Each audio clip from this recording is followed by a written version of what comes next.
Hey, what's going on, internet? It's Khalif here for This Place Is Weird. I got another article to chat with you guys about. This one's from a few months ago at this point, but I was just going and making sure I don't miss anything super interesting. And this one jumped off the page to me.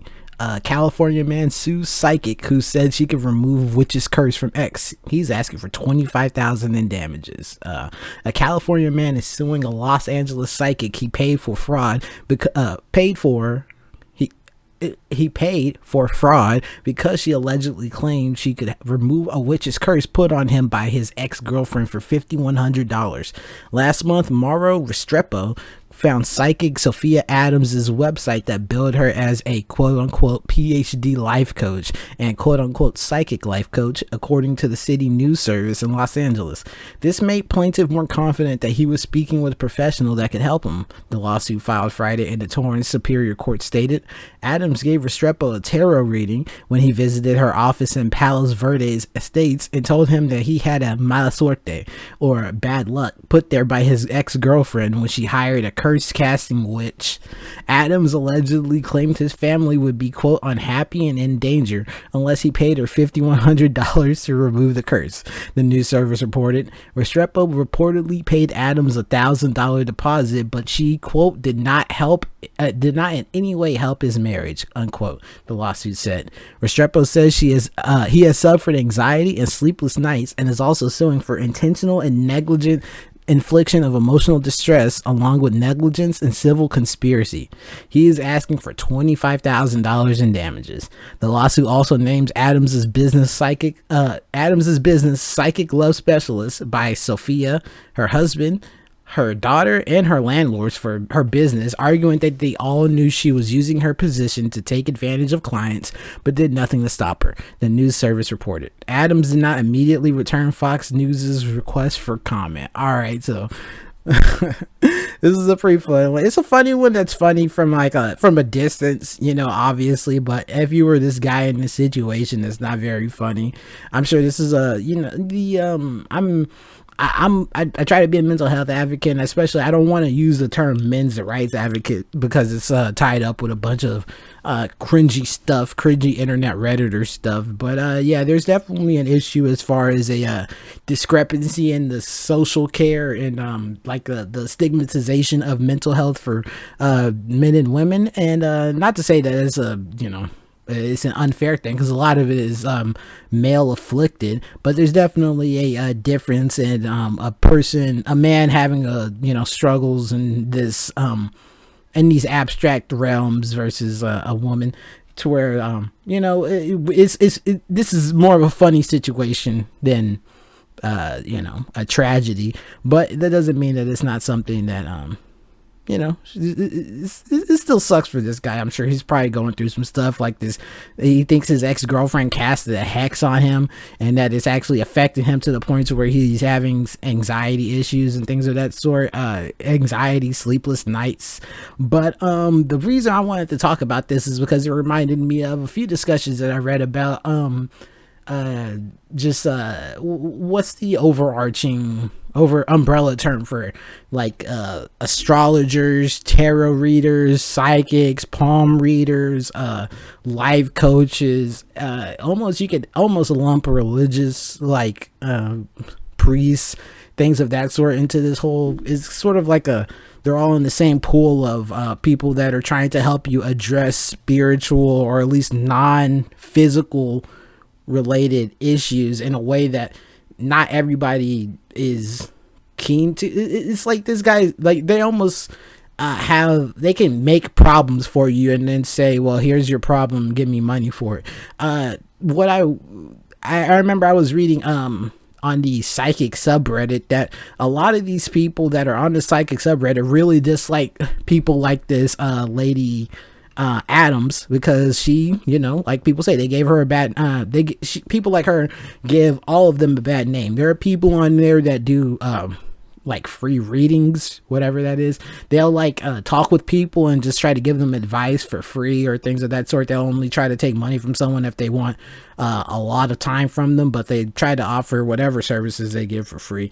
My point is that like all of society has such a negative stigma and perspective on these people because of them taking advantage of people in their lowest of moments, like this guy right here. She was taking advantage of him and trying to get money out of him, saying that he had a hex casted on him, came up with a problem, and then tried to just remove him from as much of his money as possible. And that's the reputation that a lot of these people have, because we live in a world that's whether we like it or not, it's a money driven world. Everybody has the understanding that people don't do much for nothing. Like if somebody's trying to offer you something or do something for you or is doing something, it has to monetarily benefit them in some way, shape, or form, or it has to just be purely for their own enjoyment.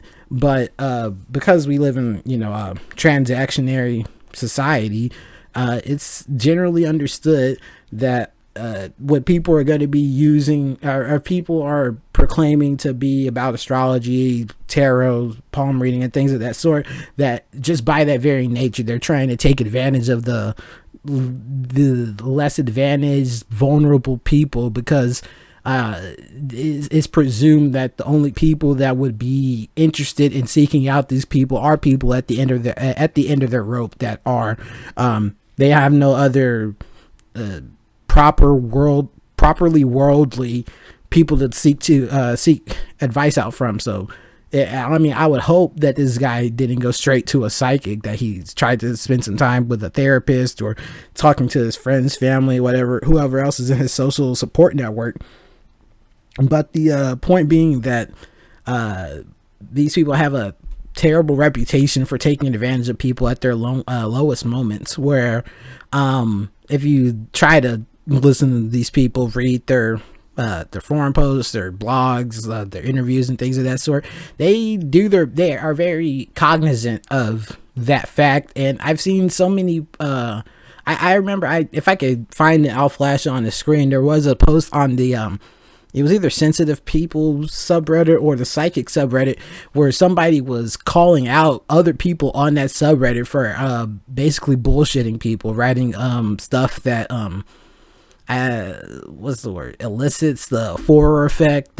Is it the Forer effect, Barnum effect? It's basically the idea of you writing very generic stuff that could easily apply to people. So it's just like a fortune cookie. It's like, oh, your silent efforts will be well rewarded, or your good character will bring you great fortune, or something like that. It's like something that could just be easily applied to just any person.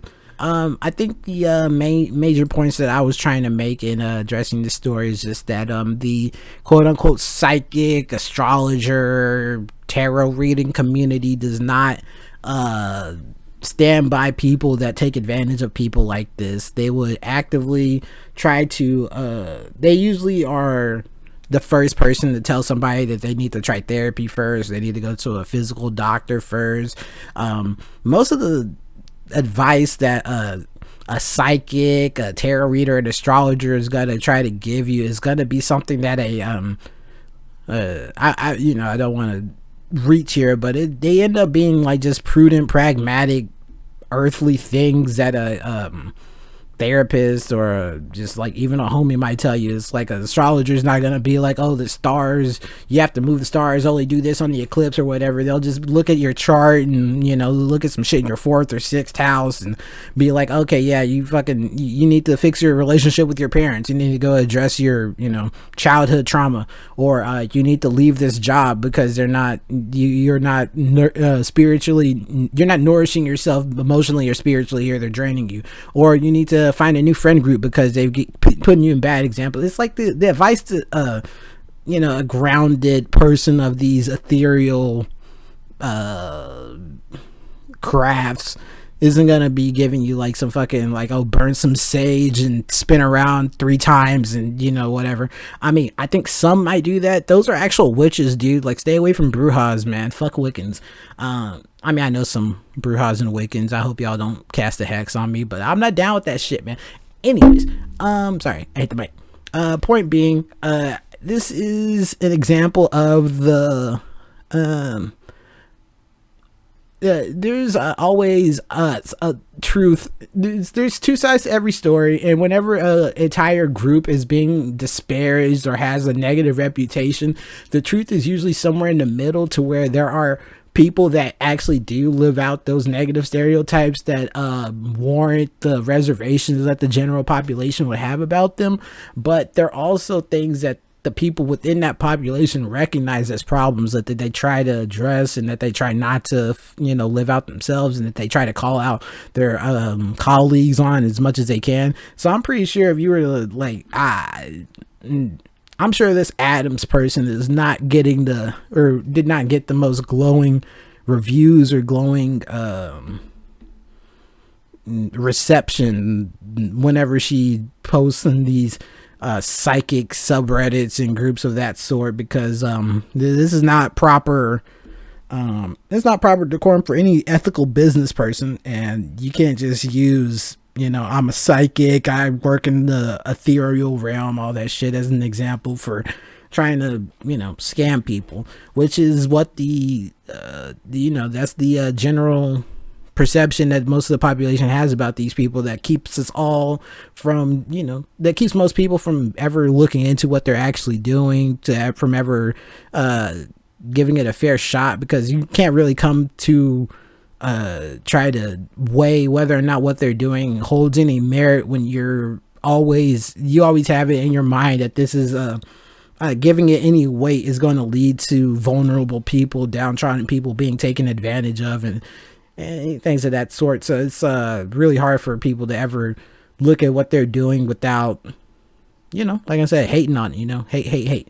Yeah, no, I think that's pretty much it. I mean, all these things have it depends. Like most of the things that like tarot, astrology, and all that stuff, they'll just be kind of like guided meditations or guided thought exercises that'll lead you to they should lead you to conclusions that you would come to naturally of yourself, if you are able to remove yourself from a situation, be honest with yourself, look at it with from an outsider's perspective. But just for some people, myself included, coming from like a more I just think it's like a very colorful way to come to these conclusions. It's more of a fun, interesting way to think about stuff, rather than this, it's never a replacement for actual therapy. It's never a replacement for actual medical care and things of that sort. And I don't think any ethical practitioners of these things would ever proclaim to be such, which is why people like this need to always get exposed for taking advantage of people. But yeah, anyways, I rambled long enough about this stuff. I'm sure said some stuff you probably think is stupid. Let me know down in the comment section. We can talk about it a little bit if you want or not. I don't really care. Yeah, no, this was just an interesting whatever. Alright, take care, you guys. I'll see you next time. Someday I'm gonna have you